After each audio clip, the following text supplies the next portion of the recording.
Hello, everybody. This is Howie Hawkins. I was the Green Party and Socialist Party candidate for president in 2020. And this podcast, Green Socialist Notes, is about continuing to educate and organize around the eco-socialist program that my running mate, Angela Walker, and I ran on. And I'm in a classroom at the University of Chicago. You can tell by the chalkboards behind me. I'm at a conference of what's called the Platypus Society, which has been around now for 18 years, and it's mostly students and some professors, and they're debating how to rebuild the left, what happened to Marxism, what needs to be recovered. And I was hoping to pull out a guest from this conference for this podcast, but they're having a plenary right now on the question of free speech in the Trump era. And what was it titled? The politics of free speech. And I was listening to the various speakers, and the one I wanted to listen to most was Jack Weinberg, who was really the key leader in the free speech movement in Berkeley, which really was a significant turning point in the New Left of the 1960s. So he's probably speaking right now. And when this podcast is over, I'll go back in there. It's a long plenary session, 2.5 hours. So I'll, catch something of what he said. But I'm obligated to be here. So here I am. And let me just comment on a few things before we get to your questions and comments. The war on Gaza, it's just unbelievably cruel what Israel is doing. We know on Monday about the 7 food aid workers from the World Central Kitchen that were bombed. And the Israelis knew who they were. Their cars were well marked. It was supposed to be in a safe zone. They were in communication with the Israeli Defense Force. And yet 3 vehicles were hit, which were spread over 1.5 miles by precision munitions. This was no mistake. And they didn't all happen at once. They hit one vehicle, and then the second one went up to help the victims there. It got hit.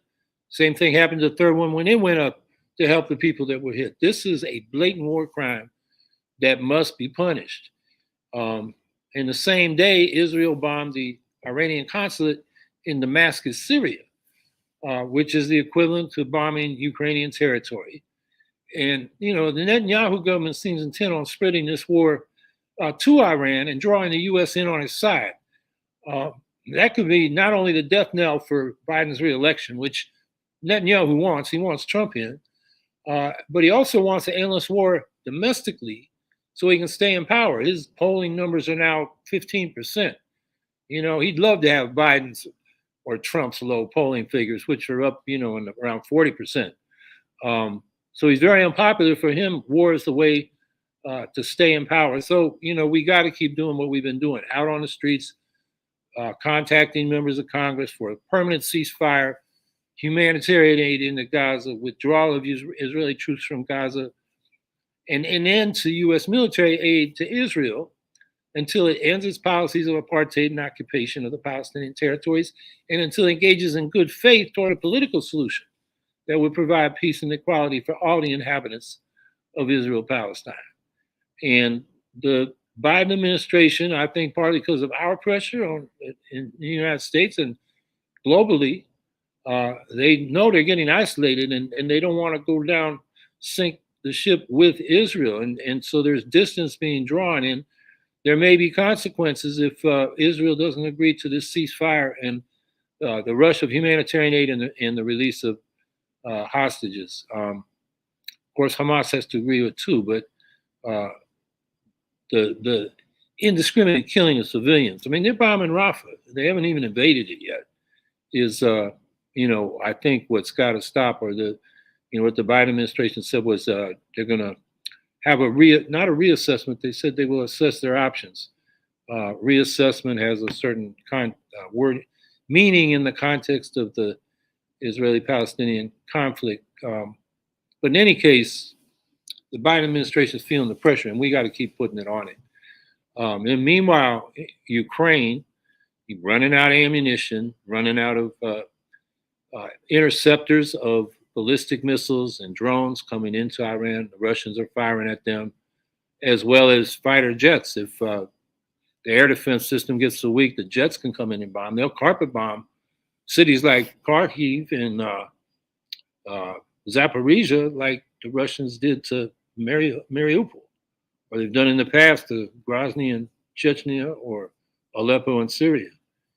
That's what the Ukrainians are dreading, and our idiots in Congress can't figure out what to do. On the Republican side, the Speaker Johnson had said as they went on vacation that he'd have a bill for Ukraine aid. He called it standalone, but he was going to add some stuff to please the right wing, like going back to permitting new liquid natural gas export facilities, particularly in Louisiana, where Speaker Johnson's from, uh, and maybe some, harsh border control measures.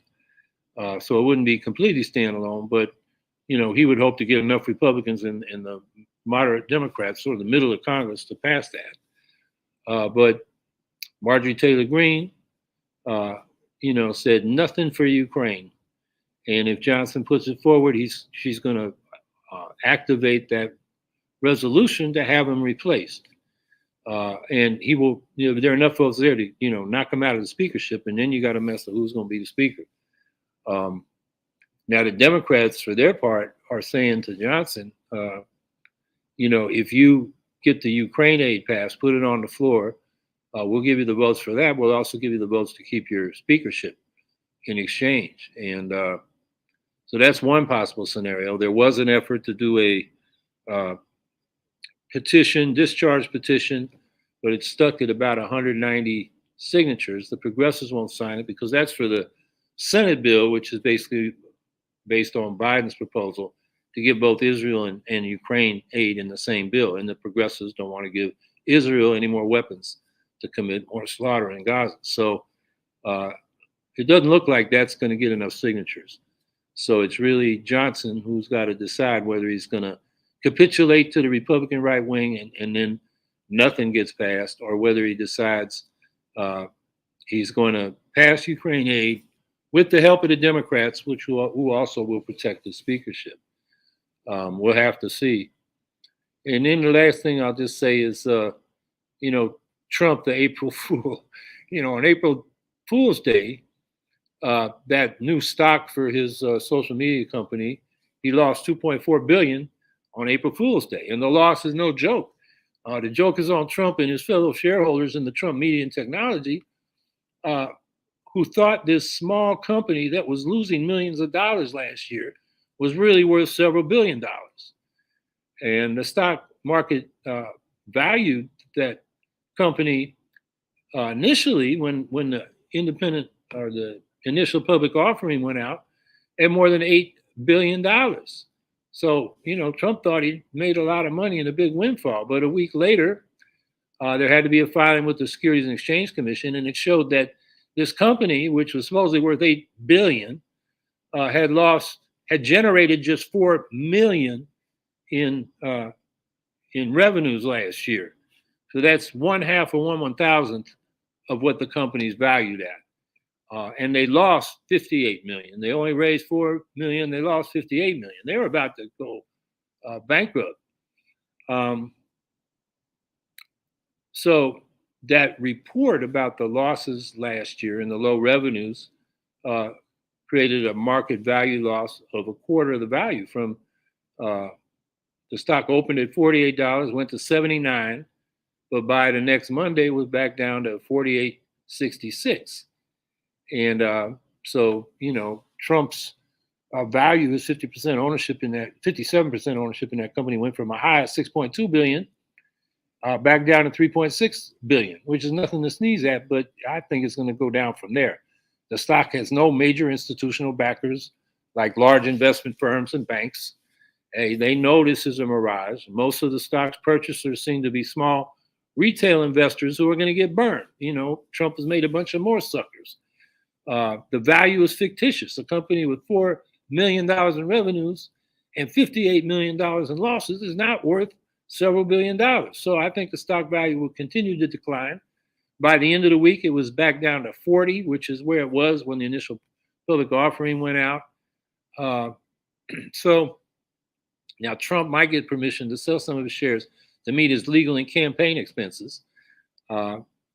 but that will dump shares on the market that will depress the price further and send signals to other shareholders that Trump is really not invested in the company, which will send the stock down further. This thing is a mirage. And the same day that the stock got crashed, Trump posted his $175 million bond for the civil fraud case, which was somewhat surprising. The guy behind the deal is named Don Hankey, and his Knight Specialty Insurance Company is a fat cat predatory lender.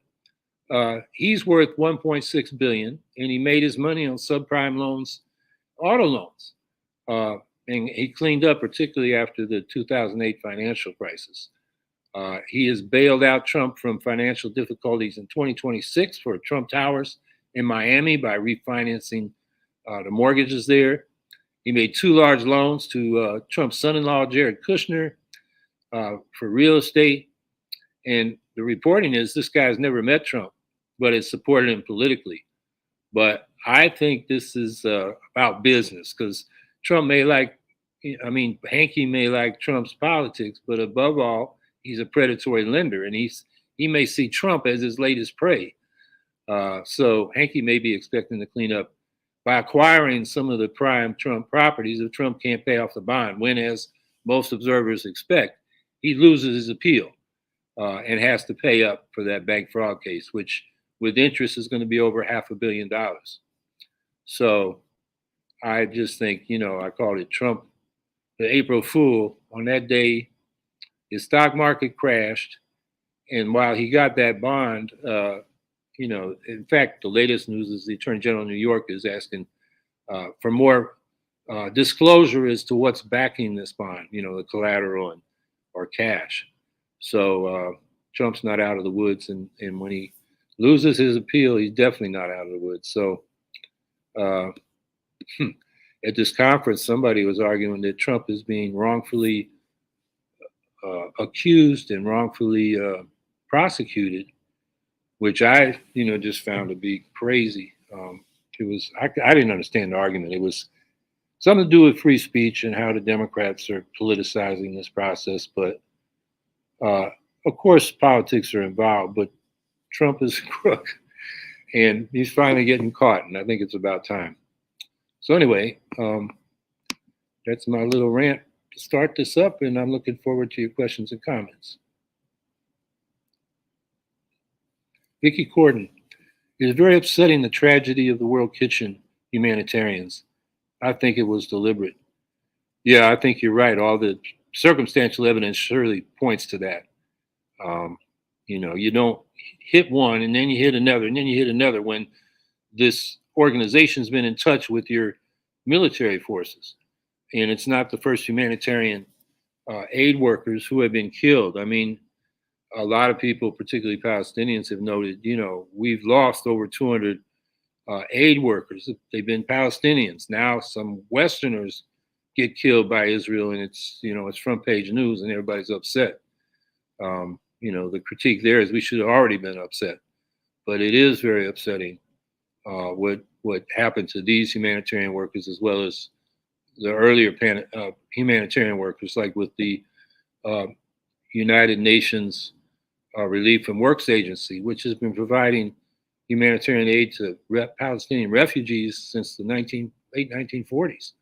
And now in this $1.2 trillion aid package or funding package that Congress passed before going on their 16-day vacation for Easter, they banned any U.S. money going to UNRWA, the United Nations Relief and Work Agency, which is the main way aid was getting in. And these people know how to deliver the aid in Gaza. So that's upsetting as well.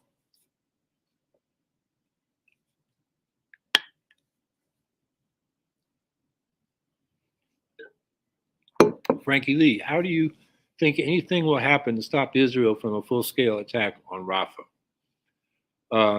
The U.S. has got to read Netanyahu, the Riot Act, basically, and say, what the U.S. is saying is you got to evacuate the civilians to somewhere it's safe. There's no plan for that yet. And then you got to use, precision tactics. So you're going after Hamas fighters and not civilians, which is really hard to do in an urban environment. That's what the U.S. is demanding. Israel is saying, we're going ahead and Rafah no matter what the U.S. says. But the U.S. does have leverage. I mean, basically, they can say, okay, you do that, then no more arms for Israel. And that'll hit Israel. That'll be a gut punch to them because they're so isolated in the world. The U.S. is about the only country backing them. Some of the West European countries were sympathetic when they were first attacked on October 7th. But now, after all the slaughter in Gaza, they're losing support there. That's seen in the UN resolutions and the statements by the various countries. Even Germany, which has been so guilty, for the Holocaust and given Israel, a lot of latitude for misdeeds, and the UK as well. So I think, international pressure, particularly by the US, could stop Israel. But on the other hand, Netanyahu, just as I pointed out before, for him, the war is the only way he stays in power. If he loses power, and there are new elections and he doesn't, become part of the new government, he faces, a lot of, he's like Trump. He faces a whole lot of court cases, having to deal with corruption. So, Netanyahu is a desperate man and willing to slaughter lots of people to maintain his power. That's the other problem we got here. But the U.S., needs to really send a strong message by not just talking, but acting. And I think that means just cutting off the military aid, until Israel says, okay, we're going to change our apartheid policies. We're going to end the occupation.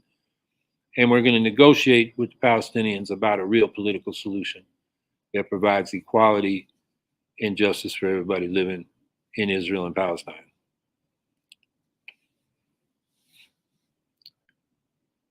Amy L. Sachs, RFK Jr. has declined to debate Jill Stein on the situation in the Middle East. A cowardly Dem who won't face Greens but supports killing overseas. So quote unquote brave. Who is surprised? Yeah, RFK Jr. is, he's really moved hard right. I mean, he's appealing to the far right on questions like immigration, close the border, Palestine, total support for whatever Israel wants to do. And of course he won't debate Jill Stein. He's got an impossible position with anybody who's got, any morality and basic facts about the situation in Gaza and Israel, Palestine generally. So it's not surprising he declined to debate because he could get his ass handed to him.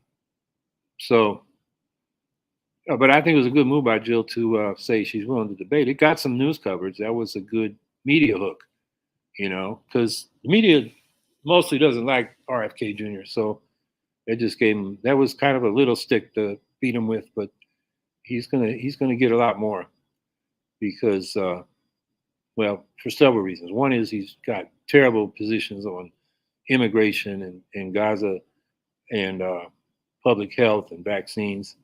And the other is, people in the media are worried he's going to take votes from Biden and elect Trump, although the polling is ambiguous on that. Some polling shows he's taking more from Trump as he adopts these right-wing positions. I would just say that people like, Biden, don't, or the media, let the voters decide based on what they hear from these candidates. Don't try to game the system or knock, Kennedy out, with ballot access manipulation and that kind of thing, which he's definitely going to face. Stein's going to face it. I faced it. Ralph Nader really faced it in 2004. I mean, that's, when we could have ranked choice voting. So the spoiler question wouldn't even be a problem.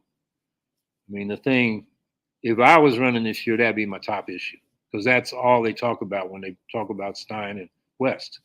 I get the Google alerts for them, and all the stories are about the latest polls and how West and Stein are going to spoil the election for Biden. The message should be, we got an answer to the spoiler problem. It's ranked choice voting. And if Biden doesn't join us in supporting that and doing something about it, because he's got the power, then He's causing the spoiler problem, not us. That's the kind of argument I think we got to make. Flip the script on the Democrats when they whine about us spoiling the election.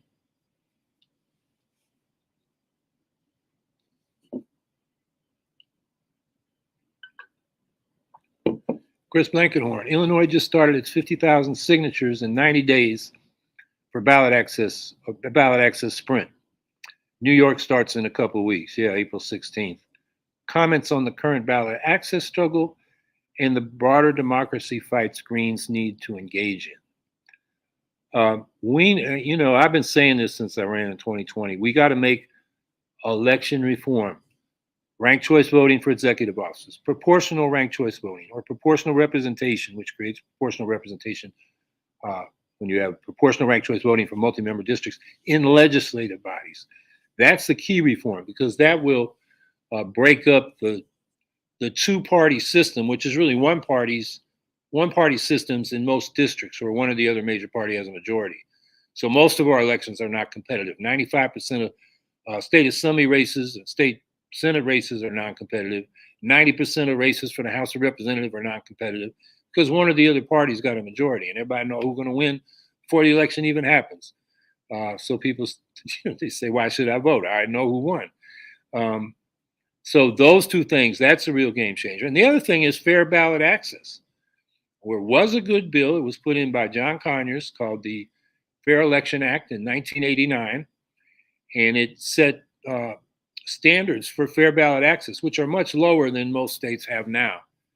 Still higher than most other countries, but for us, like the Greens, that would be, we'd be able to get on a ballot in every state, get our candidates on the ballot to run for the House of Representatives. This applied to federal elections, so that's another reform. And in terms of proportional representation in the House, there's a bill called the Fair Representation Act that I don't know why they took so long to introduce it into this session, but they did. It's Don Beyer of Virginia, Jamie Raskin of Maryland, a number of others, about 7 or 8, including Summer Lee of Pennsylvania, one of the new squad members. And I really appreciate that, because until she signed on, none of those squad people had signed. Still, it doesn't have a lot of sponsors. It really has no chance in this Congress as long as the Republicans are in charge.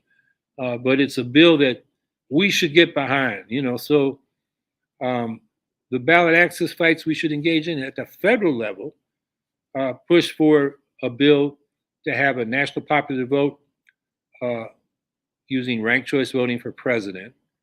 And there's a sample legislation how you could do that without making a constitutional amendment to get rid of the Electoral College. That was in the Harvard Law and Policy Review. I believe it was winter issue 2021. When you look up Harvard Law and Policy Review and look up for an article by Rob Ritchie and others, that model legislation is there. So that's one thing. Second thing is we got to get somebody in Congress to bring back John Conyers' old bill, the Fair Representation Act. The Fair Election Act, for setting federal standards for ballot access that are fair. And then, of course, the Fair Representation Act that I just mentioned for proportional representation in the House, but also it requires ranked choice voting for U.S. Senate seats, which gets rid of the spoiler problem. Okay, I just saw, there it is. That's the article. That's the article with an appendix on how to a bill that could pass the Congress and create a national popular ranked choice vote for president. Do away with the spoiler problem that we're always attacked on.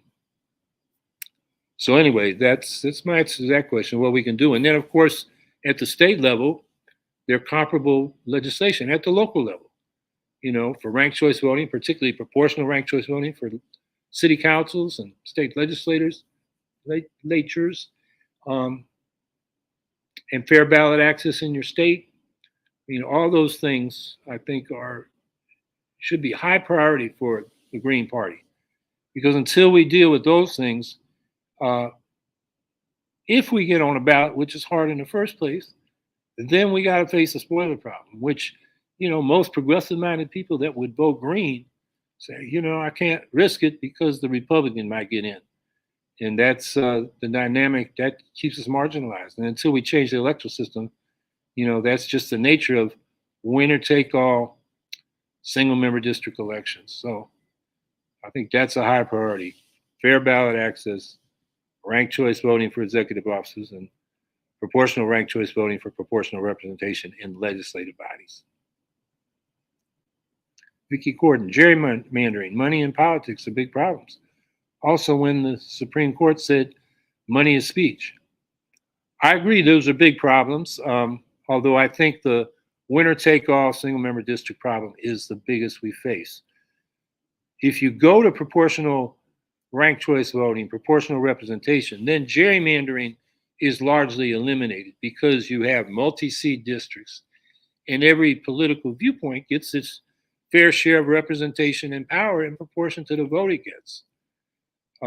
So it doesn't matter so much where the district lines are drawn.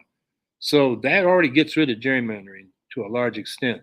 That Fair Representation Act that I just described in the House, that requires independent redistricting. Although I have to say, it does independent redistricting under winner-take-all single-member district elections doesn't make much difference. We've seen that in California, Michigan, and other states where they've done that. Iowa. And in money in politics, yes, that's a big problem. I think the bias, the exclusive nature of winner-take-all single-member district elections is a bigger problem. We could have public financing elections and still be marginalized by the lesser evil dynamic. But it is a big problem. And the thing I'll point out there is we used to, in the 1990s, have a demand that public elections be fully publicly funded. So once you qualify for the ballot, you get a public grant to run your election, and all candidates get the same grant. Level playing field, no private money involved. To qualify, beside your petition, there was a minimum number of $5 contributions in that concept, which was called Clean Elections. And a lot of mainstream politicians at first supported it in the 90s. One of them being Joe Biden. In fact, and I've written about this in his website platform in 2020. First thing he said under campaign finance was he would push a constitutional amendment to get private money completely out of public elections, federal elections, which was the radical position back in the 90s. Now, where the Democrats have gone and the good government groups have gone, they've gone to matching fund systems, which is sort of going backward to what we got post-Watergate for presidential primaries. The problem there is the more money you raise that qualifies for the matching funds, it increases the difference between different candidates, those who barely qualify versus those who qualify with a lot. So it actually increases the differences, and the public money is increasing the differences between different candidates when it's a matching fund system.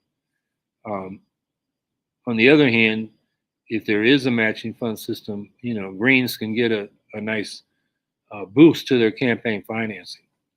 The other thing I'll say about campaign financing is at a certain point, once you have enough to get your message out, enough money to get your message out, after that, it's not that useful. In fact, it may alienate people. People get tired of constant advertising, particularly when it's negative, like it tends to be between the Democrats and Republicans. So at a certain point, there's diminishing returns on investment to, investing in these political campaigns that have so much money. So anyway, I'm basically saying, yeah, the private money in public elections is a big problem, but it's not as big as the exclusive nature of our single member district winner take all election system.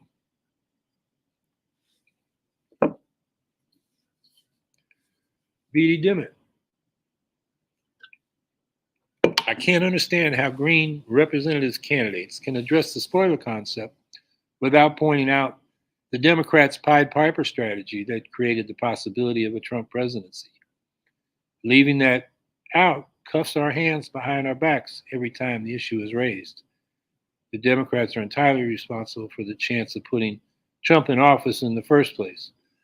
I guess you're referring to Hillary Clinton urging the media to give Trump, lots of coverage because she felt he'd be the easiest candidate to run against. And the Democrats have continued to do this, like in the Ohio Senate race. The Sherrod Brown reelection campaign apparently had donors give money to the most far right wacko Republican in the Senate, and he actually did win the primary. So Sherrod Brown thinks he's got an easier race. The problem is the wackos sometimes win, like happened to Clinton when Trump won in 2016. At least won the electoral college vote. He didn't win the popular vote, but that's another discussion. So yeah, Greens should point out that the Democrats they're not fighting the far right; they're promoting them because they're supposedly easier candidates than mainstream Republicans to defeat. But the more these people are promoted, the more they're normalized, the bigger platform they have, and it strengthens the far right movement. So yeah, the Democrats, it's not they share responsibility for the fact that we've got this, far right, Trumpified MAGA Republican Party now.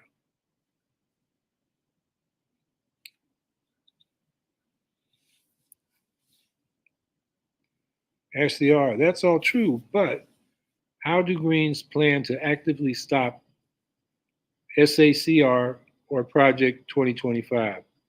You need to tell me what SACR is an abbreviation for. I know what Project 25 is. That's the Heritage Foundation blueprint for a Trump administration. Both of these threats, financing and fueling Trumpism, are going to amount to Atwater's Gilead in real life. I'm not sure what Atwater's Gilead is. Although Atwater was a crook. RCV can wait.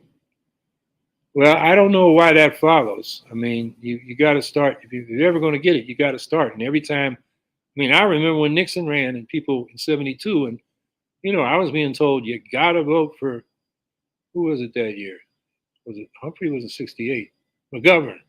You got to vote for McGovern because Nixon, may cancel the election. In fact, he was 68. They were saying if Nixon wins, he's going to cancel the 72 election. So I've been hearing this scare talk forever. I agree. Trump is the scariest yet. I agree with that. But if we just fold up our tents to back the Democrats, like I say, Biden is giving the Trump Republicans, he's normalizing them, giving them legitimacy by trying to do bipartisanship with a party that tried to overthrow him. Instead of accommodating and trying to compromise with the far right, they have to be defeated politically, which means you've got to really attack them head on and expose the folly of their positions, ridicule them, make it so the common sense is, anybody who believes this kind of stuff Trump's putting out there needs to have their head examined, make it unpopular. In other words, fight and do so aggressively instead of, this, what Biden ran on. He's going to restore the soul of America by, pursuing bipartisanship with the Republicans. Those MAGA Republicans don't want to restore anybody's soul. They just want to win. They want power, and they will do anything to get it. And they should not be accommodated or normalized. They should be fought.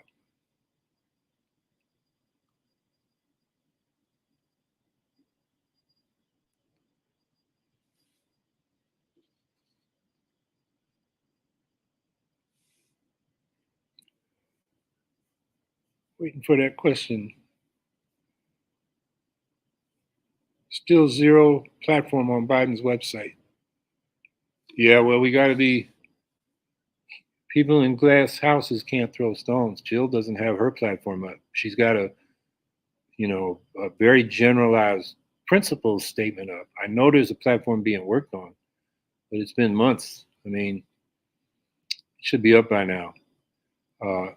A policy platform is really important, particularly that's why we're in this. The mainstream party candidates, the major party candidates, the corporate party candidates, they're not in it for policy, they're in it for power. And they will say manipulative things. They only take positions on policy issues when they have to, like on abortion. The people want, the majority of people want women to have access to abortion. And people like Biden have had to, quote unquote, evolve on that because he was, very much one of those that wanted to restrict abortion. He supported the Hyde Amendment. Now he doesn't. And that was because the movement put pressure on him, and it became, and now, of course, that's a key issue for him running against the anti-abortion Republicans who want to ban it nationwide. Well, what I'm saying is, these politicians in the corporate parties, they want to avoid taking positions that they can be held to account for. They just want to campaign more on, themes and messaging and values without saying how they're going to get it done. I remember Ronald Reagan in the, 1980 election when he, was running against Carter, and we had the energy crisis. And he said, he wanted there to be full employment. Yeah, well, great. How are you going to get full employment, Mr. Reagan? He didn't spell out. And see, that's where you need a media and a press and opposition candidates that cannot let people like Reagan get away with that, platitude. He's going to give everybody a job, but he didn't say how he's going to do it. He wasn't talking about government being the employer of last resort to create a job guarantee. So that's why, it's important. So platform, yeah, Biden should have one. Jill Stein should have one. I guess she's going to have it soon, but, it's about time that one was up too. Amy L. Sachs, for those who remember Matthew Ho's campaign, a judge in North Carolina has ordered the Dems to pay back some of the money they cost his campaign with their dirty pool. It's in the Charlotte Observer. Yeah, I did see that. Matthew's campaign spent over $50,000 in court. What happened was the Democrat-led state election board, forget its formal name, ruled that, yeah, Matthew had enough signatures, but we think some of them might be fraudulent. So we're going to investigate. And then they investigated until they finally said, well, they look okay, but it was too late then to put Matthew on the ballot. So they played this trick. That's when Matthew's campaign took them to court. And Oliver Hall, very good lawyer going back to Nader for ballot access, was his lawyer. And they finally got a ruling. Well, first of all, they got on the ballot because of Oliver's work. And then they sued for the money it cost them to get on the ballot. Unfortunately, they spent over $50,000. The money being the judge ordered to be paid back is a little over $5,000. So it's more symbolic than substantive. I wish they, got all their money back from this, legal work that should never have had to be done. If the Democratic leadership on the election board had been above the board and honest in dealing with the Greens petition, and they weren't. I mean, not only did they reject the signatures and demand an investigation, there were Democratic officials going around posing as Greens, going to Green homes of people who had signed a petition and saying, the Green Party wants you to withdraw your signature. And others did it saying, we represent the county election board and we want you to withdraw your signature because it might elect a Republican. And, phone calls, robocalls, direct calls, Greens, ask them, well, on whose behalf are you calling? And, they got all these cases. And the judge in the case, when it first came before when he ruled that Matthew Ho should be on the ballot, he said the Democrat Party doesn't come here with clean hands. And he said something similar when he issued this ruling that they should get some of their money back. So a little bit of justice, not full justice, but it exposes, the corruption, the anti-democratic practices of the so-called Democratic Party. And I'll just add that the guy leading the fight against ballot access for Kennedy, Stein, West, It would have been for what they call themselves, no labels, but they've withdrawn. Um, is a guy named uh, Mark Elias, who's famous for uh, defeating Trump in a lot of his election lie lawsuits around the country, over 60 of them. But he's only for democracy for the Democratic Party because he's the guy that coordinated the assault on Nader, which is the worst in history in 2004. I forget, over 50 lawsuits. They were frivolous, and as one of their leaders admitted, it was designed to drain the Nader campaign of time and money. And Elias, he got the lawyers and went after, my ballot access in Pennsylvania, Wisconsin, and Montana. And he's at it again. So, yeah, it's the Democratic Party is not very democratic, small d.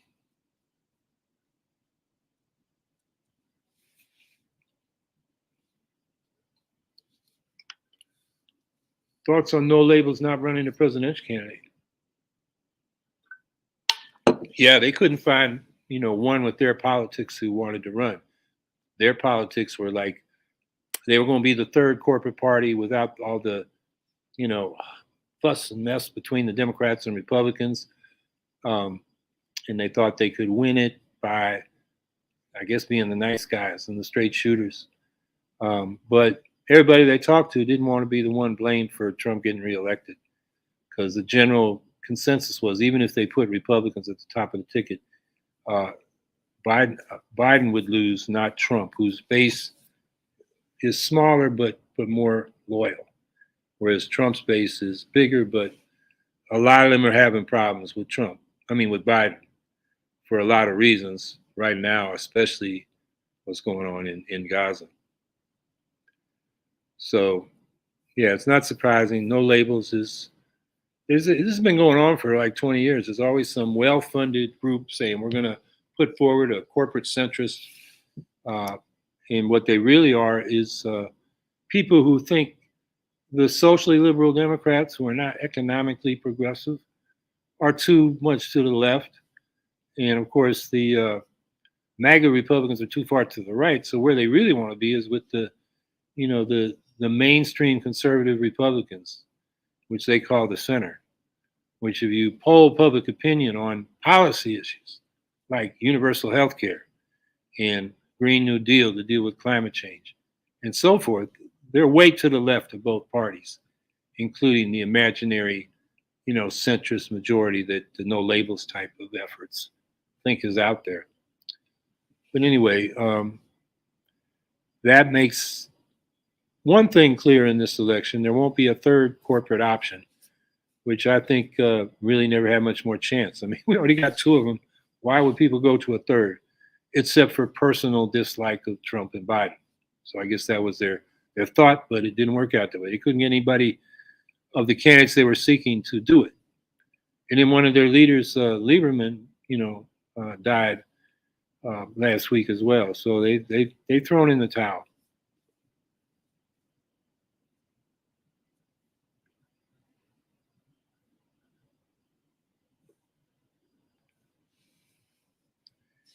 Amy L. Sachs.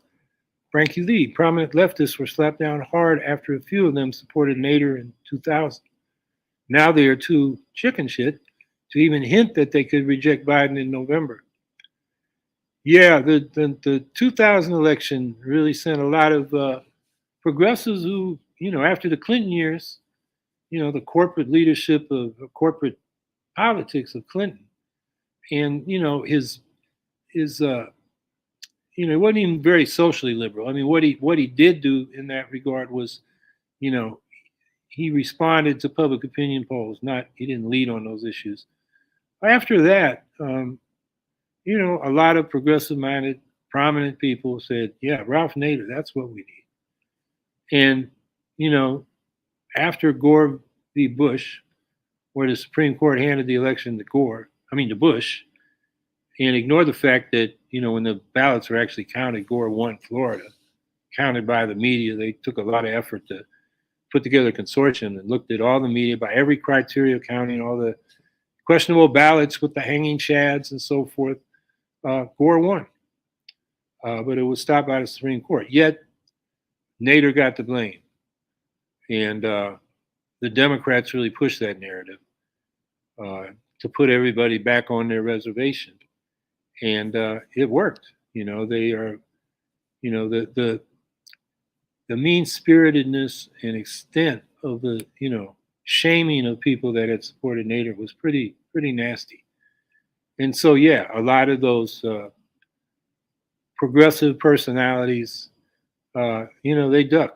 They don't want to get out there and challenge Biden in the election. They may criticize him on this or that policy and go to a demonstration and give a speech. But when it comes to what counts, votes, things you can take away from Biden that matter to him, they're nowhere to be seen because, of the shaming and ostracism that went to people that supported Nader in 2000.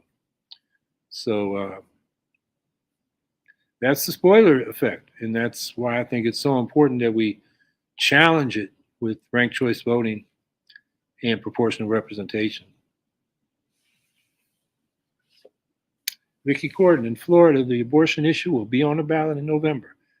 However, there is a 6-week ban.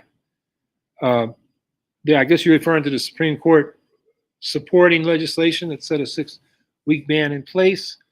But the whole question will be open on the ballot in November, and it's an abortion rights measure. So the voters of Florida can reverse this. And from some of the commentary I've heard, Democrats are hopeful that this issue will swing so many people to the Democratic side on the Trump versus Biden election that Biden could win Florida, which the Republicans have won pretty handily. I think the last time it was won by the Democrats was one of the Obama races, or at least Obama came close. After that, Florida's trended Republican. But this issue may trend that back. In any case, if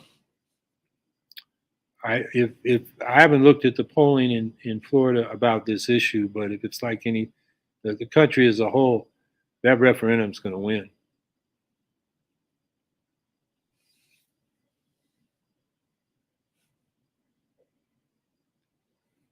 Frankie Lee, Howie, can the public pressure the International Court of Justice to take stronger actions against Israel since the evidence of genocide is overwhelming? Well, I think public commentary has some influence. I think the International Court of Justice is already saying they're telling Israel, what did they exactly tell them? I'm trying to remember. They gave them instructions this week. I think they told them don't invade Rafah, and put them on notice that they are not doing the things the court asked them to do to prevent genocide, which is basically like saying you're going to be on the line for genocide, crime of genocide, if you don't change your policies. So I think the International Court of Justice is doing a pretty good job of pressuring Israel. Of course, we should praise them for doing that and urge them to say more. But I think, if you got limited time, put that pressure on Biden and your representatives in Congress, because the U.S. really has leverage. The International Court of Justice is more messaging and isolating Israel further, but U.S. cutting off arms and diplomatic cover to Israel would really impact Israel. So I think that's the priority for our activity.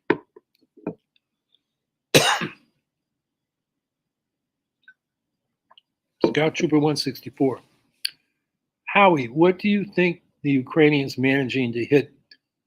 What do I think of the Ukrainians managing to hit oil refineries in Russia? May not limit the draft, but I won't be shocked if it harmed more in the long term. Well, to answer the question, I think it's great the Ukrainians are hitting the oil refineries in Russia. They've done it to an extent that Russia is in the middle of a 6-month ban on exporting diesel and gasoline because they need it for their military machine and domestic uses, which impacts, the finances of the Russian state, which is finances of their military. Now, the U.S. has told the Ukrainians, we don't like the fact that you're hitting Russian oil refineries. Ukraine is doing it with their own homemade drones, not with the equipment the U.S. gave them, where the U.S. said you can't use this to attack anything in Russian territory. So the Ukrainians are doing it with their own thing. And Zelensky said, maybe it was last week or the week before, yeah, we heard the United States, but these are our own weapons, and we're going to do it. And, who can blame Zelensky for saying that? The U.S. can't provide the ammunition, the artillery shells, and air defense missiles that it promised. So why should he, bow down to a demand from I guess it was Anthony Blinken that said it, maybe it was Jake Sullivan. Yeah, I think it was Sullivan. I mean, Blinken, it was over there. In any case, why should they do that when the U.S. isn't providing them arms? And they're in an existential fight. I mean, who is the U.S. to tell them how to defend themselves, especially when we're not providing arms? So that's what I think of hitting those oil refineries in Russia. Now, you say may not limit the draft. I think you mean the new draft law that Zelensky just signed. But I won't be shocked if it harmed more in the long term. Now, what harmed? Is it the hitting oil refineries or the draft? They need the draft because they need more military personnel. They were overwhelmed when Russia first invaded. They couldn't absorb all the volunteers. Now they have, and they have, a demographic. They have a demographic bulge of people who are now in their 40s, but a deficit of those now in their 20s. Because in the 90s, when the shock doctrine, the shock therapy was imposed on the former Soviet countries by the likes of Jeffrey Sachs, who now tells Ukraine to capitulate to Russia. I mean, he's messed up those people in both those countries terribly. But in any case, because there was a demographic, a lot of people didn't have babies in the 90s because they were too poor. There's a shortage of young men in their 20s. So that's why they, expanded the draft recently. And I'm not sure, Russian draft that's coming. Oh, harm more like the Russian military budget and how it impacts things on the harm front. Yeah, the Russian military budget's up, I think it's 57% this year. They're totally on a war footing. War is the health of Putin's state. He's really afraid of being victimized by a popular uprising like, say, Gaddafi was. I mean, that's why he hates so-called color revolutions or popular revolutions. He's a counter-revolutionary if there ever was one. And he knows the history of Russia. What happened to the Romanovs. So he, or what happened to a lot of people, in Stalin's circle who didn't bow down completely to Stalin. So he's militarizing Russian society, including the occupied Ukrainian territories. So it's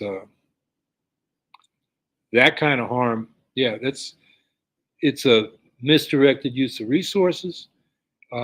Militarism, ingraining that in the society is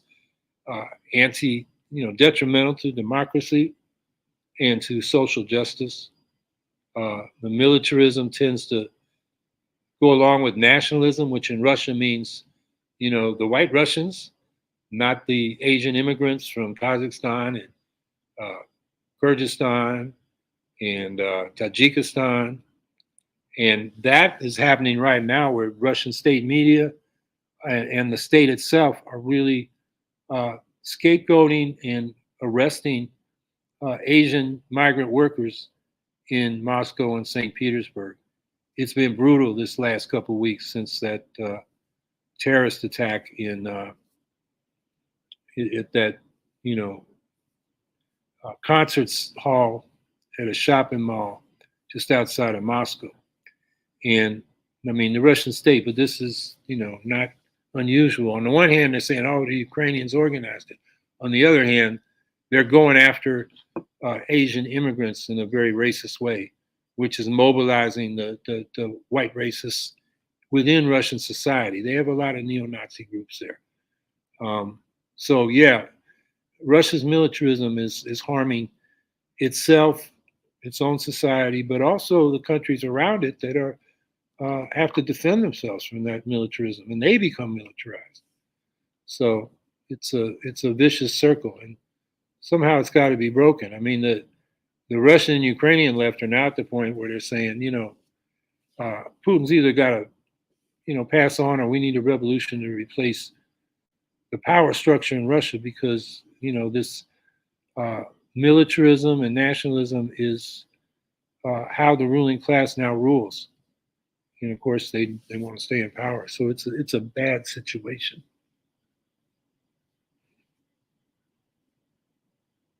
Scout Trooper 164, do you plan to interview anyone who covers the Russian-Ukrainian war, like Artur Rehi, Jake Bro, or the guy who runs the Russian Dude channel?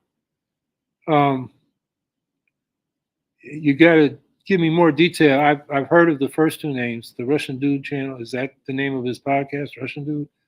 Because I can think of a number of Russians who are anti-war, who have now in exile, are doing that kind of thing. Yeah, I don't have anybody specifically Russian. I do have a Ukrainian who's agreed to come on. And he got back to me and said he wanted to come on today, but because I was here in Chicago, I figured it would be better to have him on another Saturday. So he's picking another Saturday. I see Dennis Davidov in the Russian Dude is the YouTube channel. Okay, I'll look him up. Dennis Davidov, I watch his his YouTube thing and read his Telegram channel every day.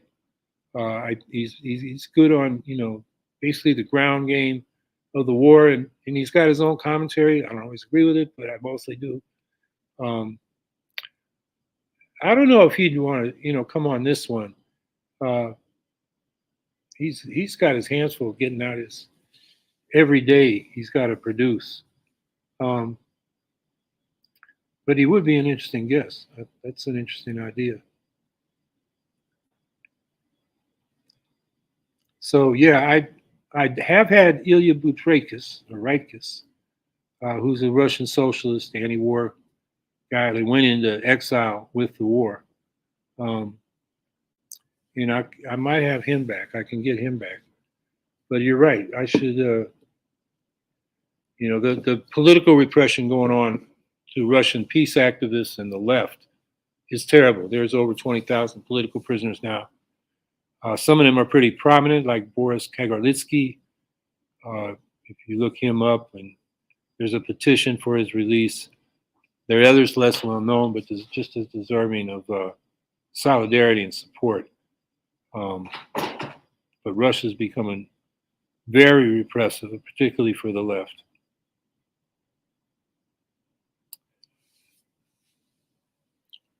Okay, well, I'm going to get back to that workshop I left. Long discussion, see how it's going. And next week I'll be back in Syracuse, and same time, same place. We'll take your questions and comments. I may have a guest, or maybe not. We'll see how things go the next few days. And thanks for being here today, and we'll see you next week.